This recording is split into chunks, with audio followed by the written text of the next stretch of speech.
तो फ्रेंड्स, मैं देवेंद्र कुमार आप सभी को आपके अपने YouTube चैनल सब गणित सीखेगा में हार्दिक स्वागत करता हूं। आइए क्लास 10th के 500 के सीरीज में ये मॉडल सेट 2 है, जिसमें हम 1 से लेके 80 तक के सवालों को डिस्कशन करेंगे ताकि आपके एग्ज़ाम में फ़ायदेमंद हो सके। तो आइए बिना वक्त गवाए इसको शुरू करते हैं। और अगर आपको ये वीडियो अच्छा लगे तब हमारे चैनल को लाइक, शेयर और सब्सक्राइब जो भी करना चाहे कर सकते हैं, ताकि हमारा पहुंच अधिक से अधिक लोगों तक हो और ज़्यादा मैट्रिक वाले परीक्षाओं को ध्यान में रखते हुए हम अधिक से अधिक वीडियो बना सकें। तो आइए स्टार्ट करते हैं। पहला सवाल दिया हुआ है कि मेजनी का संबंध निम्नलिखित में से किस संगठन से था। दोस्तों, सवाल थोड़ा सा धुंधला दिख रहा होगा आपको, थोड़ा मैनेज कीजिए। पहला सवाल हम पढ़ देते हैं। मेजनी का संबंध निम्नलिखित में से किस संगठन से था। आप सभी को बताया गया था कि मेजनी का जो संबंध है वो कार्बोनरी संगठन से था। मेजनी का संबंध किससे था? तो मेजनी का संबंध कार्बोनरी संगठन से था। आगे चलते हैं। ब्रेटन वुड्स सम्मेलन कब हुआ था? सवाल नंबर 2 लिखा हुआ है, ब्रेटन वुड्स सम्मेलन कब हुआ था। आप सभी को बताया गया था कि जो IMF है और वर्ल्ड बैंक है, इन दोनों का जो स्थापना है वो इसी ब्रेटन वुड्स सम्मेलन में हुआ था। और दोनों का मुख्यालय भी वाशिंगटन DC के अंदर है। विश्व बैंक का मतलब होता है वर्ल्ड बैंक और IMF का मतलब होता है इंटरनेशनल मॉनेटरी फंड। तो इन दोनों का जो स्थापना हुआ था वो ब्रेटन वुड्स सम्मेलन में ही हुआ था। तो यहाँ पे सवाल है कि ब्रेटन वुड्स सम्मेलन कब हुआ था। तो इसका सही आंसर हो जाएगा 1944। ब्रेटन वुड्स सम्मेलन जो है 1944 में हुआ था। यहाँ पर ऑप्शन बी जो है 1948, इसमें न्यूनतम मजदूरी अधिनियम आया था, न्यूनतम मजदूरी कानून आया था। और 1952 में क्या हुआ था? NDC राष्ट्रीय विकास परिषद का स्थापना हुआ था। और पहला आम चुनाव जो है लोकसभा का वो 1951-52 में ही हुआ था। तो आपको साथ के साथ ये भी ध्यान रखना है। चलिए आगे चलते हैं। सवाल नंबर 3 है, किस युद्ध के बाद जर्मनी का एकीकरण पूरा हुआ? किस युद्ध के बाद जर्मनी का एकीकरण पूरा हुआ? तो आप सभी को पता होगा कि जर्मनी का एकीकरण जो है वो किस युद्ध के बाद हुआ, बताइए। आप जानते हैं जर्मनी हो या इटली हो, दोनों का जो एकीकरण है वो 1871 ईस्वी में हुआ। और 1870 में क्या हुआ था, बताइए। सेडान, सुडना या सेडना का युद्ध। कितना बार बताएं आपको? तो 3 का सही आंसर क्या होगा? 3 का सही आंसर हो जाएगा, आपको यहाँ पे लिख दिया सीडान, क्योंकि इसका कई सारे नाम है। सेडान बोले, सूडान बोले या सेडना बोले, यहाँ पे लिख दिया सीडान। बस आपको इतना याद रखना है कि जो सेडान का युद्ध है या सूडना का युद्ध है या सेडान का जो युद्ध है या फिर सीडान का जो युद्ध है, ये हुआ था 1870 में। कब हुआ था ये 1870 में हुआ था। और जर्मनी और इटली का जो एकीकरण है वो 1871 ईस्वी में हुआ था। तो इसके नज़दीक में कौन सा युद्ध है? 1870 वाला है। तो 1870 में जो युद्ध हुआ था, उसी युद्ध के बाद जर्मनी और इटली का एकीकरण संभव हो सका। और ये 1870 का कौन सा युद्ध है? सेडान का या सीडान का या सूडना का।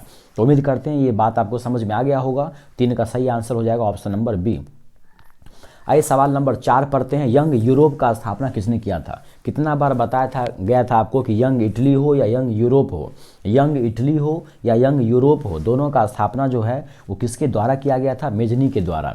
यंग इटली और यंग यूरोप। यंग इटली का स्थापना किया गया था 1831 ईस्वी में और यंग यूरोप का स्थापना किया गया था 1834 ईस्वी में। यंग इटली का स्थापना किया गया था 1831 ईस्वी में और यंग यूरोप का स्थापना किया गया था 1834 ईस्वी में। और इस दोनों का स्थापना जो है वो मेजनी के द्वारा ही किया गया था। देखिए ऑप्शन नंबर बी लिखा है बिस्मार्क। आपको पता होगा रक्त एवं लौह का नीति अपनाया था बिस्मार्क ने। काउंट कावूर को विक्टर इमैनुअल ने क्या किया था? प्रधानमंत्री के पद पर चुना था। गैरीबाल्डी क्या था? पेशे से एक नाविक था। सवाल नंबर 3 का जो ऑप्शन दिया हुआ है सी, सेडोवा का युद्ध, ये 1866 में हुआ था। और जो ऑप्शन नंबर डी है क्रीमिया का युद्ध, वो 1853-54 में हुआ था। चलिए आगे चलते हैं सवाल नंबर 5 की तरफ। सवाल नंबर 5 है, भारतीय राष्ट्रीय कांग्रेस के प्रथम अध्यक्ष कौन थे? आप सभी को पता होगा कि भारतीय राष्ट्रीय कांग्रेस का जो स्थापना है वो 1885 में हुआ था। A.O. ह्यूम ने किया था। किसने किया था? A.O. ह्यूम ने किया था। तो भारतीय राष्ट्रीय कांग्रेस का स्थापना जो है वो 1885 में हुआ। A.O. ह्यूम ने किया था। और इसके प्रथम अध्यक्ष जो हैं वो बने थे बयोमेश चंद्र बनर्जी। भारतीय राष्ट्रीय कांग्रेस के प्रथम अध्यक्ष कौन बने थे? बयोमेश चंद्र बनर्जी बने थे। जबकि इसका स्थापना किसने किया था? A.O. ह्यूम ने किया था। सवाल नंबर 6 देखते हैं। साइमन कमीशन के अध्यक्ष कौन थे? साइमन कमीशन के अध्यक्ष कौन थे? सबसे पहले आप याद रखिए कि साइमन कमीशन का गठन जो है वो 1927 में हुआ। कब हुआ? साइमन कमीशन का गठन 1927 में हुआ, जबकि ये भारत कब आया? 1928 में।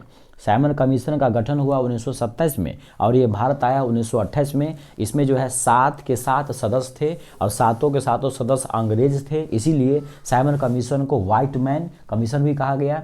इसके नाम को देखिए ध्यान से आप, इसके नाम में भी इसका आंसर छुपा हुआ है। साइमन कमीशन का जो नाम पड़ा ना साइमन, वो दरअसल सर जॉर्ज साइमन की अध्यक्षता में इसका गठन किया गया था, इसीलिए इसका नाम पड़ गया साइमन कमीशन। तो इसका सही आंसर हो जाएगा sir George Simon. Simon commission के अध्यक्ष कौन थे? सर जॉर्ज साइमन हो जाएंगे। सवाल नंबर 7 है, निम्नलिखित में कौन सा सामाजिक वर्ग जो है वो बुद्धिजीवी वर्ग के रूप में उभरा? कौन सा सामाजिक वर्ग है जो बुद्धिजीवी वर्ग के रूप में उभरा था? तो इसका सही आंसर हो जाएगा मध्यम वर्ग। इसका सही आंसर क्या हो जाएगा? मध्यम वर्ग हो जाएगा। तो सामाजिक वर्ग कौन सा था जो बुद्धिजीवी वर्ग के रूप में उभरा था? वो हो जाएगा मध्यम वर्ग। सवाल नंबर 8 है, पूंजीपति वर्ग के द्वारा निम्नलिखित में से किस वर्ग का शोषण हुआ था? तो पूंजीपति वर्ग के द्वारा जो है आप जानते हैं मजदूर का, श्रमिकों का, यानी श्रमिक वर्ग का शोषण हुआ था। पूंजीपति वर्गों के द्वारा निम्नलिखित में से किस वर्ग का शोषण हुआ? तो सही आंसर हो जाएगा क्या कहते हैं वो श्रमिक वर्ग। अगला है, गिरमिटिया मजदूर बिहार के किस क्षेत्र से भेजे जाते थे? कितना बार आपको बताया गया है कि गिरमिटिया मजदूर जो है वो बिहार के पश्चिमी क्षेत्र से भेजे जाते थे। गिरमिटिया मजदूर जो है वो बिहार के पश्चिमी क्षेत्र से भेजे जाते थे। अगला सवाल नंबर 10 है, जॉलबेरिन एक संस्था थी, आपको पता था जलेबी क्या था? जॉलबेरिन एक व्यापारियों की संस्था थी। जॉलबेरिन क्या थी? तो जॉलबेरिन एक व्यापारियों की संस्था थी। जॉलबेरिन क्या थी? एक व्यापारियों की संस्था थी। रणथंभौर टाइगर रिजर्व जो है कहाँ पे है? रणथंभौर टाइगर रिजर्व जो है वो कहाँ पे है? वो राजस्थान में है दोस्तों। रणथंभौर टाइगर रिजर्व कहाँ पे है? राजस्थान के अंदर है। रणथंभौर टाइगर रिजर्व कहाँ है? सवाल नंबर 11 है, रणथंभौर टाइगर रिजर्व कहाँ पर है? तो राजस्थान में है। आप सभी को पता होगा रणथंभौर टाइगर रिजर्व जो है वो कहाँ पे है? राजस्थान में है। सवाल नंबर 12 है, पंजाब में भूमि निम्नीकरण का मुख्य कारण क्या है? कितना बार आपको बताया गया है कि पंजाब में जो भूमि निम्नीकरण है उसका मुख्य कारण है अधिक सिंचाई। क्या है? पंजाब में भूमि निम्नीकरण का मुख्य कारण क्या है? अधिक सिंचाई है। अगला सवाल नंबर 13 है कि देश के बांधों को किसने भारत का मंदिर कहा था? देश के बांधों को किसने भारत का मंदिर कहा था? तो आप सभी को पता होगा ये बात कहा था पंडित जवाहरलाल नेहरू ने। देश के बांधों को भारत का मंदिर किसने कहा था? तो ये कहे थे पंडित जवाहरलाल नेहरू ने। एक बार फिर से लिख देते हैं, देश के बांधों को भारत का मंदिर किसने कहा था? तो पंडित जवाहरलाल नेहरू ने। किसने कहा था बताइए फटाफट? पंडित जवाहरलाल नेहरू ने कहा था। आप हमको एक बात बताइए कि किसने कहा था कि बिहार के विकास के बिना भारत का विकास नहीं होगा? ये आप हमें बताइएगा कमेंट बॉक्स में। ये सवाल भी मैंने आपको पढ़ाया है। चलिए आगे चलते हैं कि कौन लौह अयस्क का एक प्रकार है? कितना बार आपको रटाया गया है कि हेमाटाइट, मैग्नेटाइट, लिमोनाइट, सेडेराइट, ये सब के सब क्या है? लोहे का अयस्क है। तो इसका सही आंसर हो जाएगा ऑप्शन नंबर बी, हेमाटाइट जो है वो क्या है? लोहे का एक अयस्क है। इनमें से सभी मत लगा देना। लिग्नाइट और बिटुमिनस तो कोयला है। कोयला 4 प्रकार का होता है। एंथ्रासाइट है जो सबसे अच्छा कोयला होता है, 90% से ज़्यादा कार्बन होती है। लिग्नाइट और बिटुमिनस, लिग्नाइट को बोलते हैं भूरा कोयला और बिटुमिनस को बोलते हैं मुलायम कोयला, जबकि सबसे खराब कोयला होता है पीट कोयला। आइए आगे चलते हैं। सीमेंट उद्योग का सबसे प्रमुख कच्चा माल क्या है? बताइए। सीमेंट उद्योग का सबसे प्रमुख कच्चा माल जो है वो चूना पत्थर है, क्योंकि पत्थर को घिस के बनाते हैं। और बॉक्साइट क्या है? एल्युमिनियम का अयस्क है। बॉक्साइट क्या है दोस्तों? एल्युमिनियम का अयस्क है। तो सवाल नंबर 15 का सही आंसर हो जाएगा चूना पत्थर। अगला है, ताप विद्युत केंद्र का उदाहरण कौन सा है? इसमें से कौन है जो ताप विद्युत केंद्र है? तो आपको सभी पता होगा कि बरौनी जो है वो क्या है? एक ताप विद्युत केंद्र है। बरौनी जो है वो क्या है? एक ताप विद्युत केंद्र है। तो सवाल नंबर 16 का सही आंसर हो जाएगा क्या? 16 बोला है ताप विद्युत केंद्र का उदाहरण कौन सा है? तो बरौनी जो है वो एक ताप विद्युत केंद्र है। आइए सवाल नंबर 17 देखते हैं। निम्नलिखित में से कौन सी खाद्यान्न फसल है? खाद्यान्न फसल मतलब क्या है? जिसका मतलब बड़े पैमाने पर पूरे मतलब लोगों का भरण पोषण हो रहा हो, पेट भर रहा हो। तो 17 का आप बताइए क्या हो सकता है आंसर? निम्नलिखित में से कौन है जो खाद्यान्न मुख्य लोग खाते हैं सवेरे शाम दिन रात, यानी दिन प्रतिदिन जो है पेट भरने के लिए खाना खाते हैं? तो वो हो जाएगा आपको चावल। गन्ना, जूट और चाय जो है वो पेट भरने के लिए नहीं, भोजन नहीं है। जीवन जिंदा रहने के लिए भोजन जो है वो चावल, गेहूँ, आटा, दाल होते हैं। तो चावल है, गेहूं सब क्या है, मुख्य खाद्यान्न फसल है। आगे है सवाल नंबर 18 कि पक्की सड़कों की लंबाई की दृष्टि से पहला राज्य कौन सा है, यानी पक्की सड़कें जो है किस राज्य में सबसे ज़्यादा है। तो कितना बार आपको कहा गया है कि जो पक्की सड़कें हैं उसकी लंबाई सबसे ज़्यादा कहाँ पे है सॉरी दोस्तों, पक्की सड़कों की लंबाई सबसे ज़्यादा जो है वो महाराष्ट्र के अंदर है। पक्की सड़कों की लंबाई सबसे ज़्यादा कहाँ पे है, महाराष्ट्र में है। अगला सवाल है दोस्तों 19 नंबर कि किस वर्ष इंडियन एयरलाइंस का नाम इंडियन कर दिया गया। कितना बार आपको बताया गया है कि जो इंडियन एयरलाइंस है उसका नाम इंडियन कब किया गया, 2005 में। कब किया गया दोस्तों, 2005 में किया गया। सवाल नंबर 20 है गंडक परियोजना का निर्माण जो है वो बिहार के किस नदी पर किस स्थान पर हुआ है। गंडक नदी परियोजना जो है, गंडक बताए थे कि वाल्मीकि जी जो है वहाँ बिल्कुल साफ सुथरा होना चाहिए, तो गंडक परियोजना का जो निर्माण है वो वाल्मीकि नगर में किया गया है। गंडक परियोजना का निर्माण वाल्मीकि नगर में किया गया है। अगला सवाल नंबर 21 है, मैं पढ़ देता हूँ, ध्यान से, दिखता कम होगा आपको।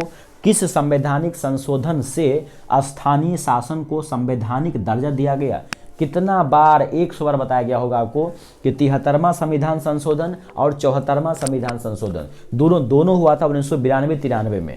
और 73वां संविधान संशोधन जो है वो पंचायती राज से है और 74वां जो है वो नगर पालिका से है। यानी 73वां संविधान संशोधन जो है वो ग्रामीण क्षेत्रों से है और 74वां जो है वो शहरी क्षेत्रों से है।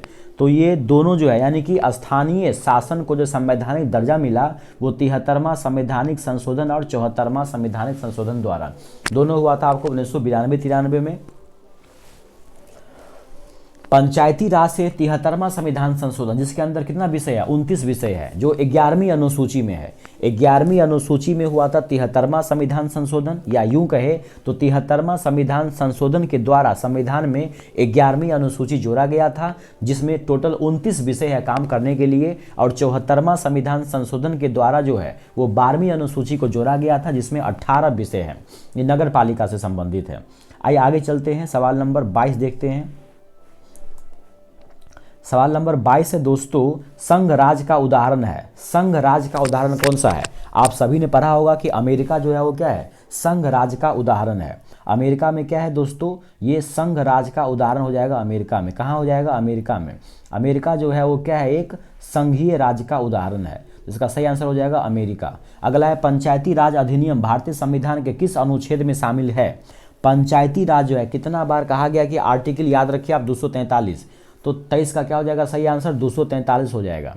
जो पंचायती राज अभी बताए थे आपको कि 73वां संविधान संशोधन जो है जिसके अंदर 11वीं अनुसूची को जोड़ा गया था जिसके अंदर 29 विषय हैं, वो क्या है, अनुच्छेद 243 से संबंधित है वो।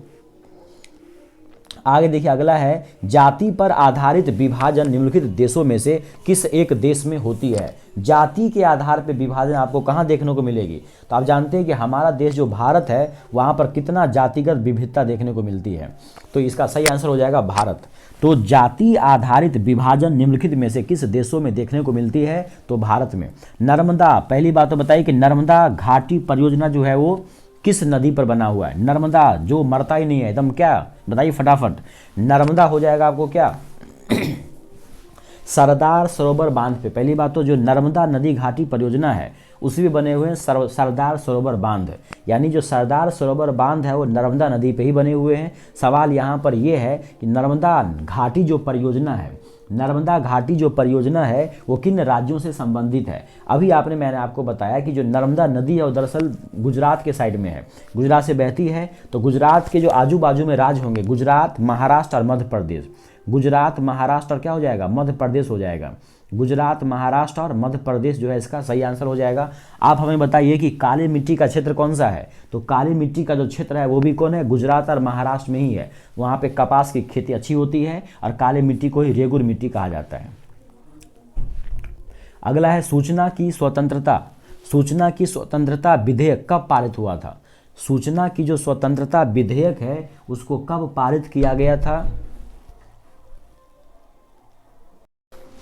तो हम लोग कहाँ पढ़ रहे थे, सूचना की स्वतंत्रता जो विधेयक है वो कब पारित हुआ था। तो आपको ये तो पता होगा कि सूचना का जो अधिकार है वो राजस्थान से शुरू हुआ था 2005 में, लेकिन यहाँ पे क्या बोल रहा है कि सूचना की जो स्वतंत्रता है उसका विधेयक कब पास हुआ था। तो आप ही बताइए कि जब सूचना का अधिकार 2005 में लागू ही हो गया, सूचना का अधिकार 2005 में लागू हुआ, तो उसका जो अधिनियम है वो कब आया होगा? उससे पहले आया होगा, जस्ट पहले, 2004। तो इसका सही आंसर हो जाएगा 2004।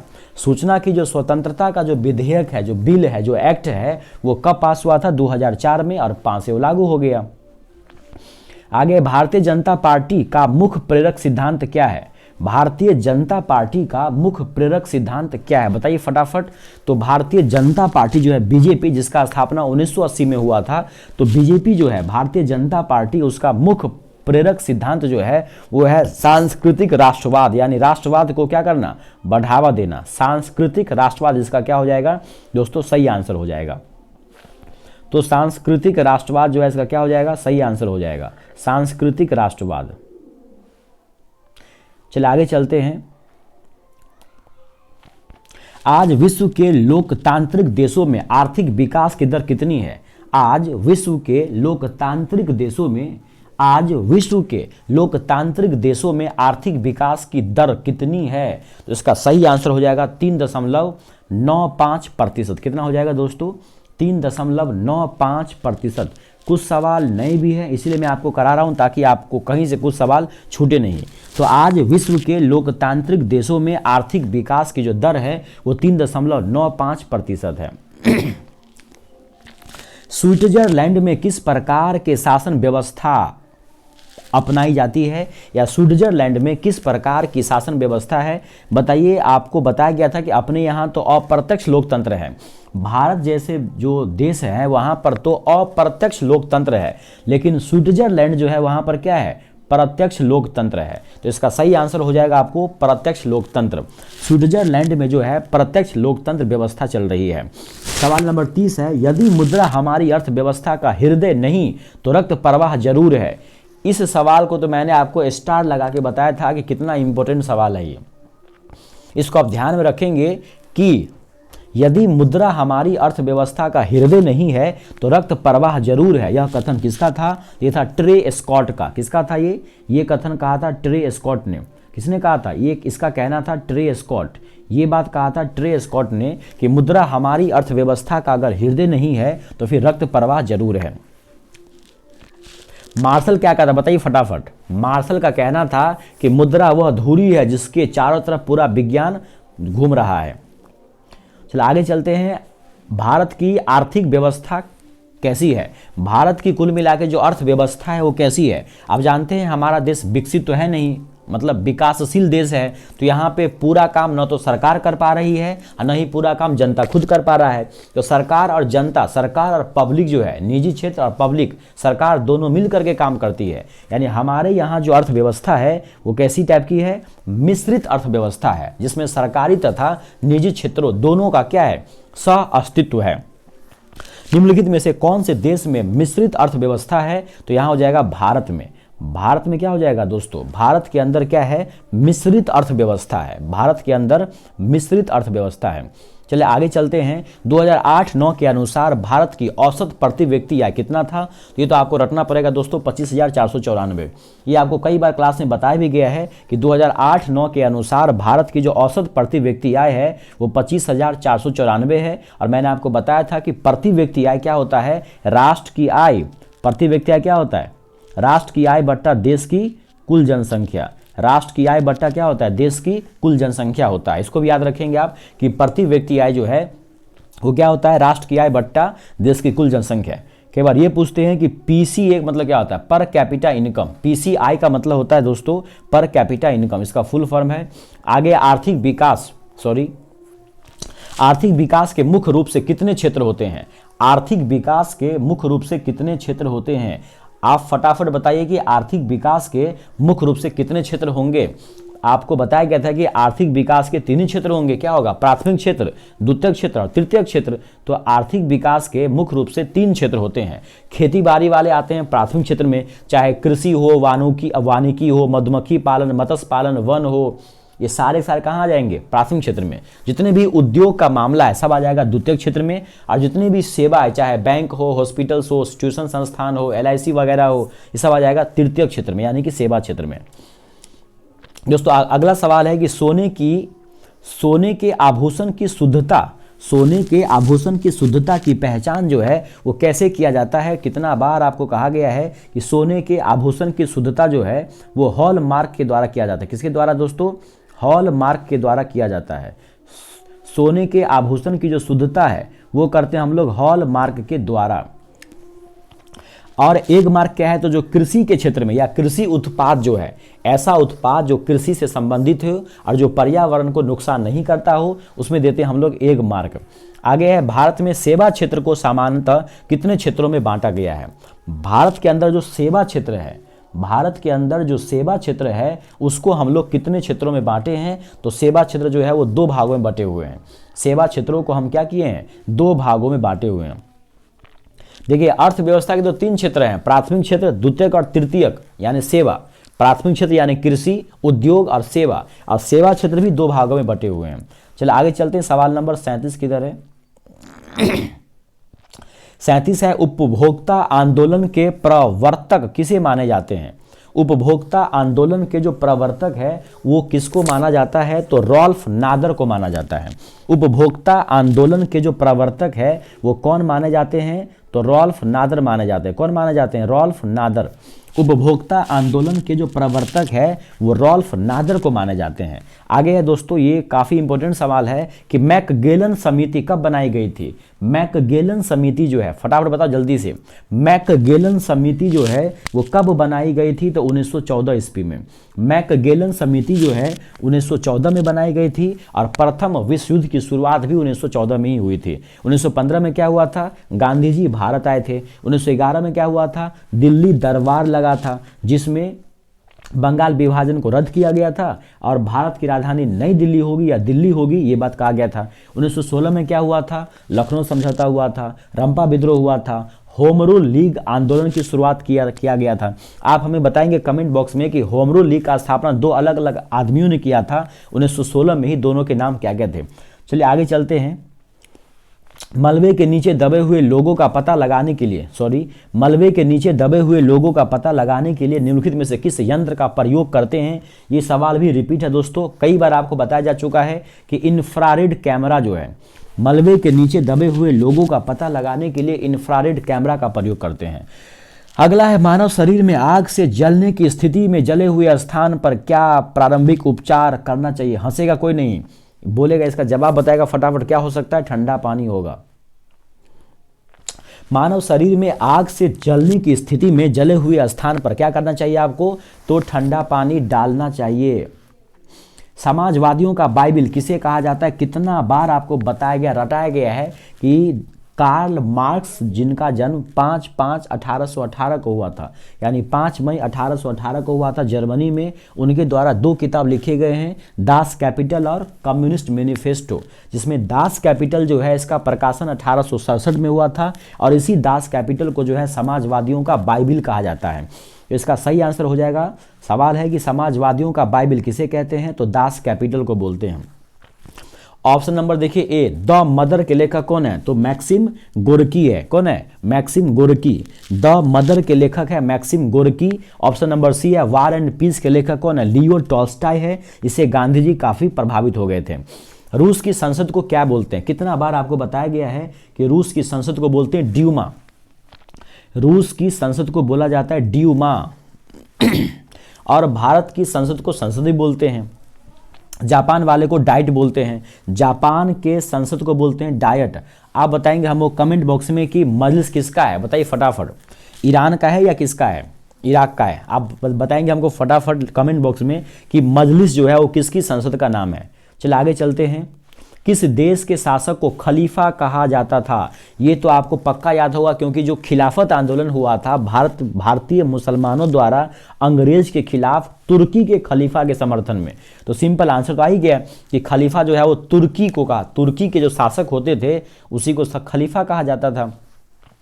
हिंद स्वराज, कितना बार बताया गया कि हिंद स्वराज हो, नवजीवन हो, उसके बाद क्या कहते हैं यंग इंडिया हो, हरिजन वगैरह हो, इस सब के कौन किए थे? गांधी जी किए थे। तो हिंद स्वराज की रचना किसने किया था? गांधी जी ने किया था हिंद स्वराज। और एक सवाल तो छूट ही गया, माय एक्सपेरिमेंट विद ट्रुथ, इसके भी लेखक कौन है? गांधी जी ही है।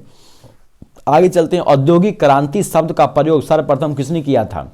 औद्योगिक क्रांति जो है, औद्योगिक क्रांति जो शब्द है उसका प्रयोग सबसे पहले किसने किया था? बताइए फटाफट। औद्योगिक क्रांति शब्द का प्रयोग सबसे पहले किसने किया था? आपको ये तो पता होगा कि औद्योगिक क्रांति जो है वो 18वीं शताब्दी में इंग्लैंड में शुरू हुआ। इंग्लैंड में क्यों हुआ? क्योंकि वहाँ पे कच्चे माल थे, उसके पास उपनिवेश था, बाजार था, पूंजी था। लेकिन यहाँ पे शब्द पूछ दिया कि औद्योगिक क्रांति शब्द का प्रयोग सर्वप्रथम किसने किया? तो इसका सही आंसर हो जाएगा कौन? लुई ब्लॉ हो जाएगा। क्या हो जाएगा? लुई ब्लॉ हो जाएगा। आइए आगे चलते हैं। देखिए सवाल अगला आ ही गया कि औद्योगिक क्रांति की शुरुआत कहाँ हुई? तो औद्योगिक क्रांति की शुरुआत कहाँ हुई दोस्तों? 18वीं शताब्दी में हुई, इंग्लैंड में हुई। आप हमको एक बात बताइए फटाफट कमेंट बॉक्स में कि गौरवपूर्ण क्रांति 1688 में हुआ था, कहाँ पे हुआ है? तो आपका 46 का आंसर हो गया। औद्योगिक क्रांति की शुरुआत इंग्लैंड में हुई। फ्रांस में क्या हुआ था? 1789 की क्रांति हुई थी फ्रांस में। इटली और जर्मनी का एकीकरण हुआ था 1871 ईस्वी में सेडान युद्ध के बाद, जो कि 1870 में हुआ था। अगला है भूमिगत रेल का विकास सबसे पहले कहाँ हुआ? भूमिगत जो रेल है उसका विकास सबसे पहले कहाँ हुआ? दोस्तों पूरा दुनिया सबसे पहले किसका था? पूरा दुनिया पे सबसे पहले किसने राज किया था? लंदन ने, इंग्लैंड वालों ने। तो भूमिगत जो रेल है उसका विकास सबसे पहले लंदन में हुआ। आप तो हमें ये बता दो कि पूर्व मध्य रेलवे का मुख्यालय कहाँ है? पूर्व मध्य रेलवे का मुख्यालय कहाँ है? आप ये बता दीजिए हमें। और एक आप हमें ये भी बता दीजिए कि बिहार में रेल की शुरुआत हुआ था ईस्ट इंडिया रेलवे के नाम से, वो कब शुरू हुआ था? चलिए आगे चलते हैं। प्राचीन काल में किस स्थल मार्ग से एशिया और यूरोप के बीच व्यापार हुआ करता था? दोस्तों उसका नाम ही पड़ गया रेशम मार्ग। इतना व्यापार हुआ रेशम का, प्राचीन काल में रेशम मार्ग के माध्यम से एशिया और यूरोप का व्यापार हुआ करता था। अगला है आधुनिक भारतीय प्रेस का प्रारंभ जो है, आधुनिक भारतीय प्रेस का प्रारंभ 1766 ईस्वी में किसके द्वारा किया गया था? बताइए फटाफट, किसके द्वारा किया गया था? आधुनिक भारतीय प्रेस की शुरुआत 1766 ईस्वी में किसके द्वारा किया गया था? दोस्तों आप हमें पहले ये बताओ कि पहली बार जो भारत में समाचार पत्र छपे थे वो जेम्स ऑगस्टस के द्वारा छापा गया था। पहली बार जो है समाचार जो छापा गया था जेम्स ऑगस्टस हिक्की ने। लेकिन यहाँ पर सवाल है कि आधुनिक भारतीय प्रेस का जो शुरुआत है वो 1766 में कौन किया था? तो इसका सही आंसर हो जाएगा विलियम वोल्टास। कौन हो जाएगा? विलियम वोल्टास हो जाएगा। इसका सही आंसर हो जाएगा आपको विलियम वोल्टास। ठीक है, लेकिन साथ ही साथ आप ये भी रखेंगे याद कि भारत में पहली बार जो प्रेस की शुरुआत हुई थी समाचार पत्रों की, वो किसने किया था? तो जेम्स ऑगस्टस हिक्की ने किया था। कब किया था? तो 1780 में किया था। तो भारत में पहली बार समाचार पत्रों की शुरुआत जो है वो जेम्स ऑगस्टस हिक्की के द्वारा 1780 में किया था। और समाचार पत्रों का मुक्तिदाता किसको बोलते हैं? प्रेस का मुक्तिदाता जो है वो चार्ल्स मेडकॉफ को कहा जाता है। आइए आगे चलते हैं कि इंग्लैंड में मुद्रण कला को पहुंचाने वाला कौन था? ये तो आप जरूर सही मारेंगे। क्या होगा इसका आंसर? बताइए। इंग्लैंड में मुद्रण कला यानी छपाई खाना, प्रिंटिंग प्रेस को पहुंचाने का श्रेय किसे दिया जाता है? तो इसका सही आंसर हो जाएगा कैक्सटन। आपको ये भी पता होगा कि जो प्रिंटिंग प्रेस है, मुद्रण कला है या छापा खाना जो है, इसका आविष्कार जो है वो गुटेनबर्ग ने किया था। पहली बार बाइबल को छापा गया था। चलिए आगे चलते हैं। तो इसका आपका सही आंसर हो जाएगा आपको कैक्सटन। इंग्लैंड में मुद्रण कला को पहुंचाने वाले कौन थे? कैक्सटन थे। अगला सवाल है चरक का संबंध किस देश से था? तो चरक आपको जानते हैं चिकित्सक थे वो, और चरक का संबंध कहाँ से था? भारत से था। चरक का संबंध कहाँ से था? भारत से था। अगला है 52 नंबर सवाल के निम्नलिखित में कौन अधात्विक खनिज है? अधात्विक का मतलब जिसमें धातु नहीं हो। अधात्विक का मतलब क्या? जिसके अंदर धातु नहीं हो। तो जो ग्रेफाइट है ना, ग्रेफाइट जो है उसके अंदर धातु नहीं है, ये अधात्विक है। देखिए सोना तो आप जानते हैं, सोना है, टीन है, ग्रेफाइट। देखिए ग्रेफाइट जो है वो विद्युत का क्या है? सुचालक है। सुचालक है मतलब क्या? वैसे है तो ये अधातु, लेकिन इसके अंदर थोड़े मोरे धात्विक गुण पाए जाते हैं, इसलिए इसका सही आंसर हो जाएगा अभ्रक। और अभ्रक के उत्पादन में भारत का जो है सबसे अग्रणी राज्य जो है वो बिहार और झारखंड है, जो कुल अभ्रक उत्पादन का लगभग 80% का उत्पादन कर लेता है। तो इसका सही आंसर हो जाएगा अभ्रक। ये विद्युत का कुचालक होता है। अगला, बिहार में अति जल दोहन से किस तत्व का संकेंद्रण बढ़ गया है? ये भी कई बार आपको बताया गया है कि बिहार में अति जल दोहन से जो है आर्सेनिक की मात्रा बढ़ गई है। अगला सवाल है दोस्तों 54 कि उड़ीसा किस खनिज का सबसे बड़ा उत्पादक है? उड़ीसा किसका होगा? बताइए फटाफट। उड़ीसा किसका मन हो रहा है उड़ने का? ना आपको बताए थे कि हर किसी का मन हो रहा है उड़ने का, तो क्या हो जाएगा फटाफट बताइए। 54 का क्या हो जाएगा? उड़ने का मन हो रहा, मन माने मैंगनीज।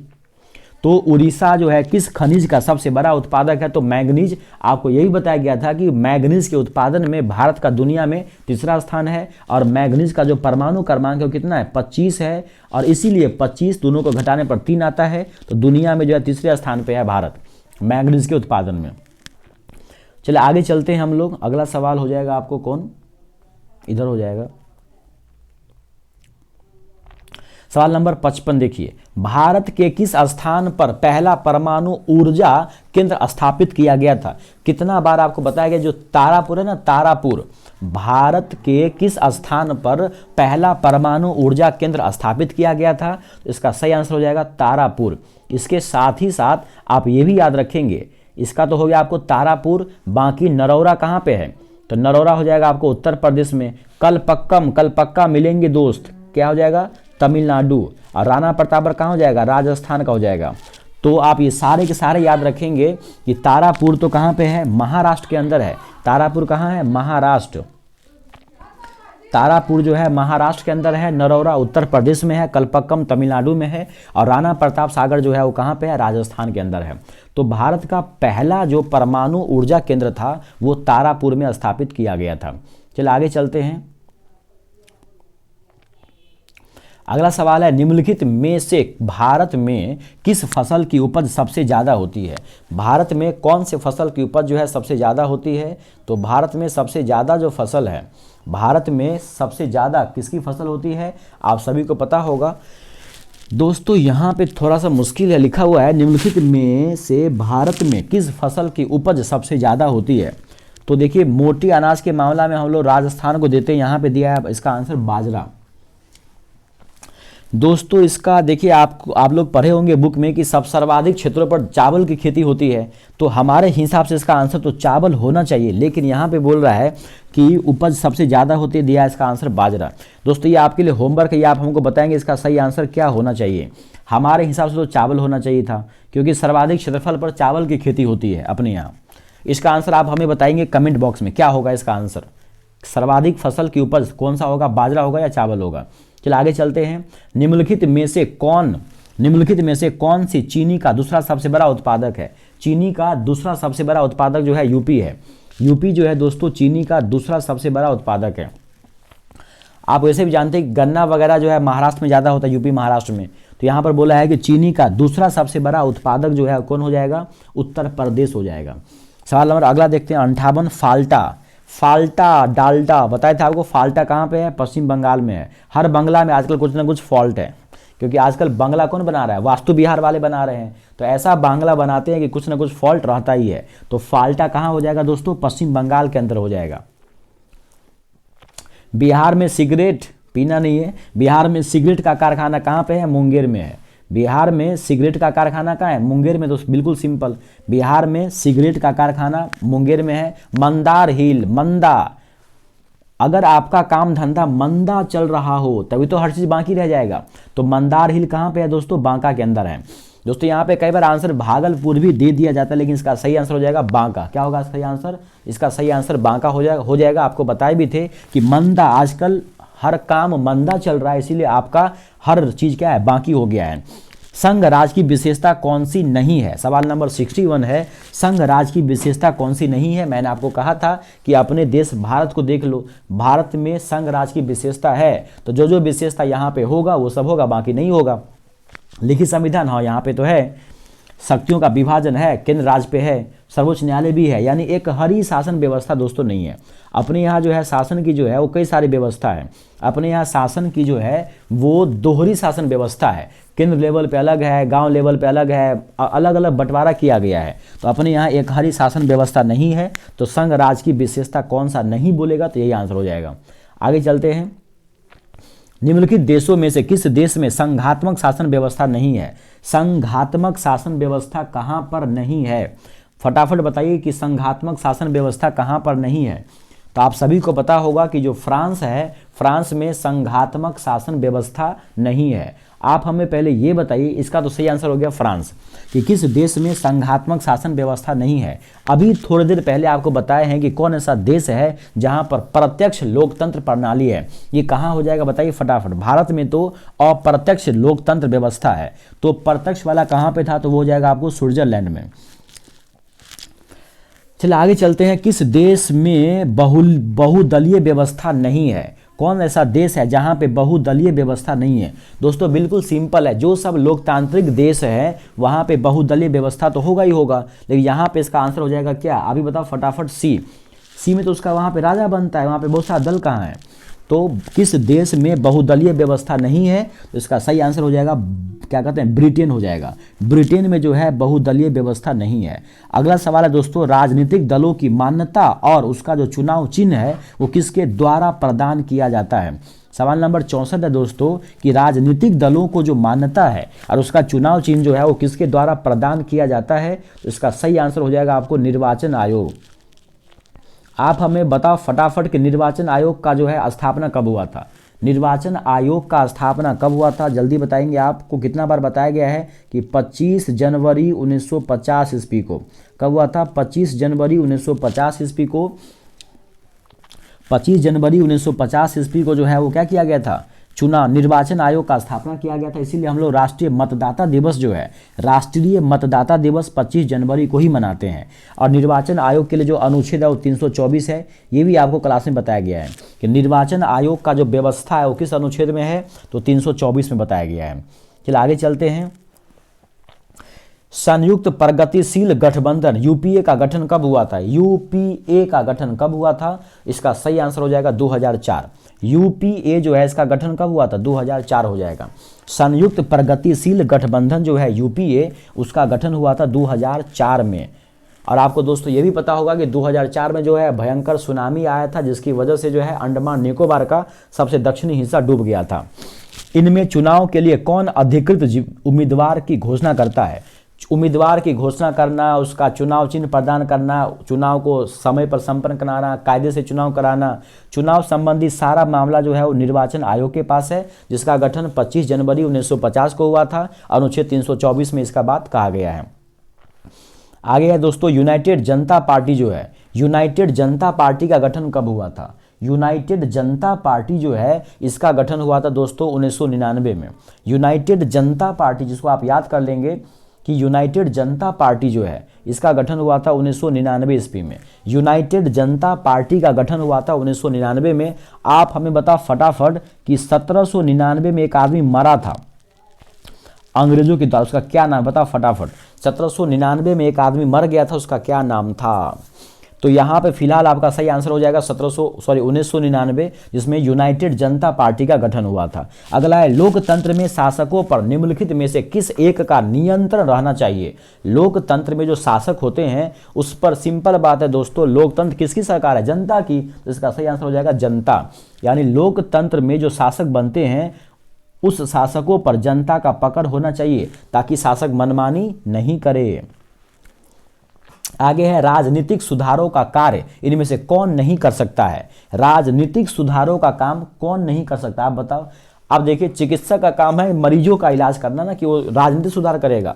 तो राजनीतिक सुधार करने का काम आंदोलन से हो सकता है, राजनीतिक कार्यकर्ता कर सकते हैं, राजनीतिक दल कर सकते हैं, लेकिन चिकित्सक तो आपका इलाज करेगा जब आप बीमार पड़ेंगे। तो राजनीतिक सुधारों का काम इनमें से कौन नहीं है? तो चिकित्सक इसका काम नहीं कर सकते हैं।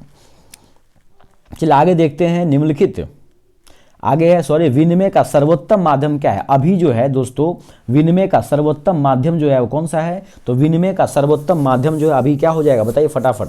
ऑप्शन नंबर डी होना चाहिए दोस्तों सही। इसका आंसर क्या होगा? अभी तो मुद्रा चल रहा है, तो विनिमय का जो सर्वोत्तम माध्यम है वो अभी क्या है? मुद्रा है। विनिमय का सर्वोत्तम माध्यम क्या है दोस्तों? मुद्रा है। मुद्रा जो है वो विनिमय का सर्वोत्तम माध्यम है।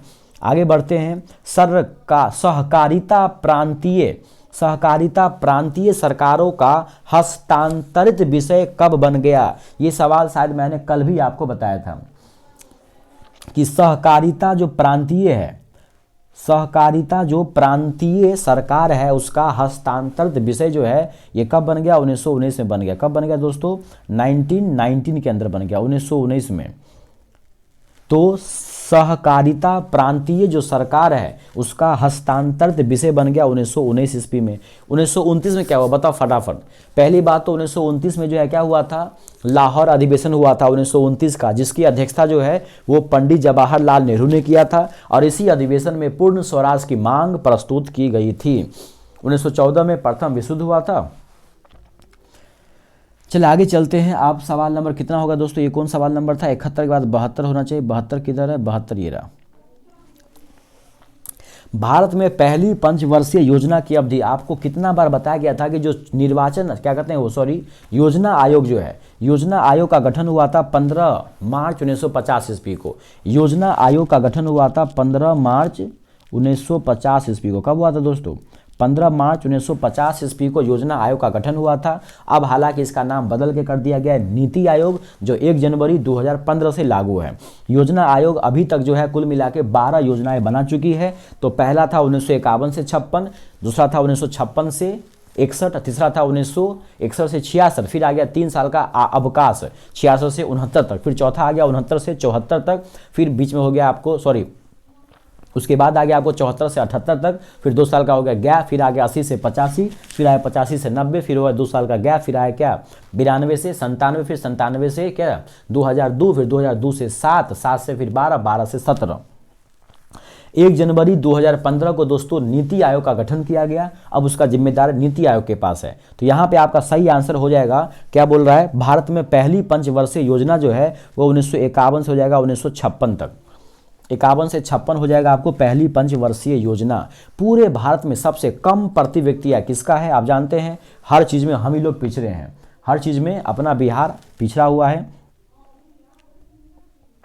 तो पूरे भारत में सबसे कम प्रति व्यक्ति आय जो है बिहार में है। जवाहर रोजगार, याद है जवाहर रोजगार योजना जवाहरलाल के जन्म के ईस्वी से 100 साल के बाद शुरू किया गया था और उसका जन्म हुआ था 1889 को। तो यहाँ पर जाएगा 1989 को। कहने का मतलब कुल मिला के ये है दोस्तों कि जवाहर रोजगार योजना कब शुरू किया गया था।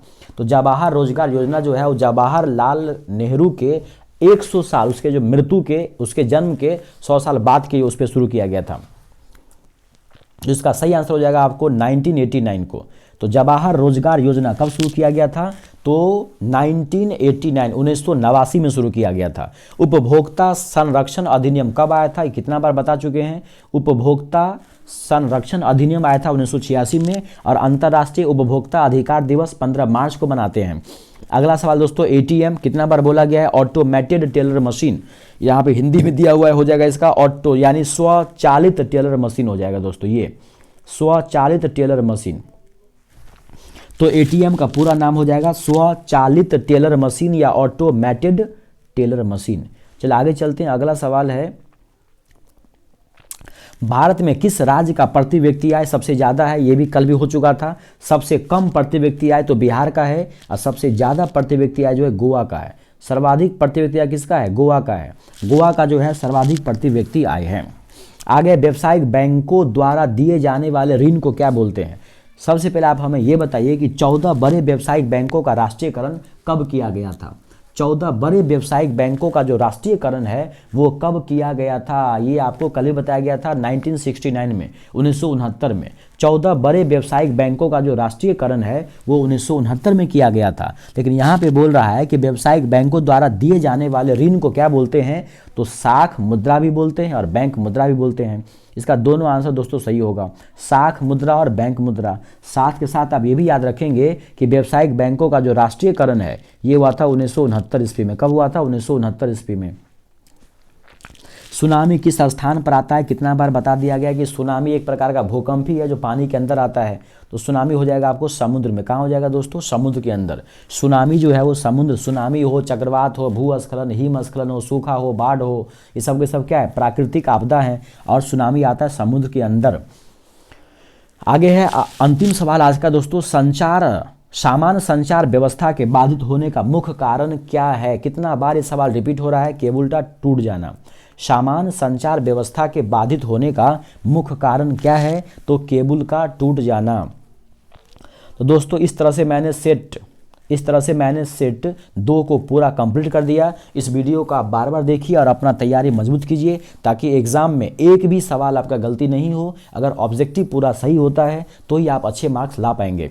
तो उम्मीद करते हैं ये वीडियो आपको काफ़ी अच्छा लग रहा होगा, आपके लिए हेल्पफुल भी हो रहा होगा। अगर सच में ये वीडियो आपके लिए हेल्पफुल है तो आप अपने दोस्तों को, अपने फ्रेंड्स को जरूर शेयर करें और लाइक शेयर सब्सक्राइब तो जरूर कर ले ताकि कोई भी वीडियो हम अपलोड करें तो आपके पास आपका नोटिफिकेशन आ जाए। इसके लिए आप क्या करेंगे, घंटा वाला बटन जो क्या करेंगे, बेल बटन को दबा लेंगे। तो मिलते हैं किसी अगले वीडियो में, तब तक के लिए अपना ख्याल रखिए। जय हिंद, जय भारत।